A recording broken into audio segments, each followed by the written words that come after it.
It's been another challenging week for the Australian Jewish community, um, with the revocation of a visa of a senior Knesset member, Simcha Rothman, the vile words from Minister Tony Burke, the same one who has allowed um, uh, preachers from the United States and UK to come here and glorify October 7th, revoking the visa from someone who said that Israel must protect itself.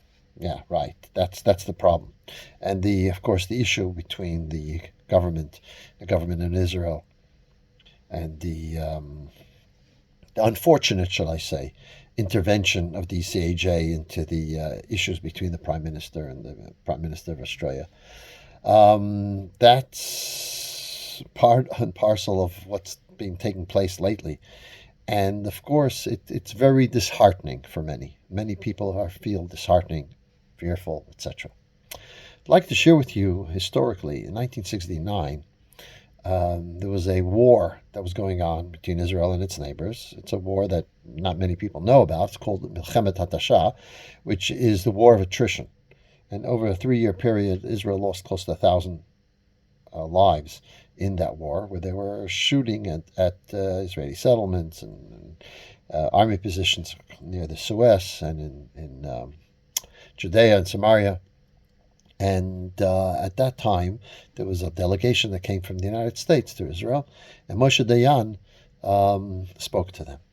And he said to them, they said to him, so what's going to be the end? It's not like you had a victory in 67, good, over. No, it's continuation, more loss of life, more loss of life. And he said, basically, we're not going to be Scandinavia anytime soon. This is something we're going to have to be dealing with. But we have to remember that this was the case always throughout our history. When Abraham was promised by God the land of the 10 nations, and he was one person, and he basically tells God what's going to be, and God says to him, Al tira Avram, do not be afraid, Avram. When Yitzchak was trying to get water in the desert, and every time he found water, a source of water in a well, it was taken from him by the Philistines. Ultimately, God comes to him and says, I will fulfill my promise that I've made with your father, and do not be afraid. And so too, Hashem says to Yaakov, Al tira avdi Yaakov, do not be afraid, my servant Yaakov. So our forefathers were always told not to be afraid, and so too, in fighting this war, we could deal with any issue but fear. As, of course, Roosevelt famously said, the only thing to fear is fear itself. And this is so Dayan was saying that we have to continue on, and we cannot be afraid, and that way we'll be successful. And the Rebbe then, a few weeks later, at a gathering, said that Dayan missed out the rest of the verse. The verse does say, don't fear. But why shouldn't you fear? It makes sense to fear. If you have a whole world against you, it makes sense to fear. If you see the failure of Israel, it seems like, in the PR department, and how the media is against us, and just what people see, the lies that are presented again and again. So of course they take positions that are not pro the Israel position, and that's how our enemies have been successful. So you might say, "Hui, this is something that we should be afraid of," and you feel uncomfortable and afraid yourself, and it spills over into the behavior here in Australia, where you had an Israeli kicked out of a barbershop in Melbourne. It's absolutely shocking. The Rebbe said the reason not to be afraid, as the verse continues right afterwards, you're coming to a land, you see people who are stronger, bigger, etc. Do not be afraid, because Hashem is with you. The same Hashem who lifted you out of Egypt is with you in your journeys. So Hashem says clearly, you know why you shouldn't be afraid? Because I'm with you. And if we take that stance to always remember that Hashem is going to make us succeed, as He has throughout our history, we're still here. And this is actually a sentiment that I believe we see in the Haftarah of this week. It's a very interesting line in the Haftarah of this week. Kol kli yutzer alayich la yitzlach, b'chal lashon takum mitach lamishpat tarshi'i, which means any utensil that was formed against you will not succeed.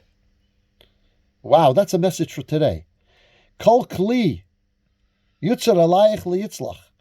Any social media and legacy media and any tool that will be used against you, and it clearly says kol lashain, all the tongue that will get up against you, all the statements that you're hearing from the UN and from anti-Israel protesters and anti-Israel positions, from the Prime Minister to the Minister of Home Affairs to representatives in many of our electorates.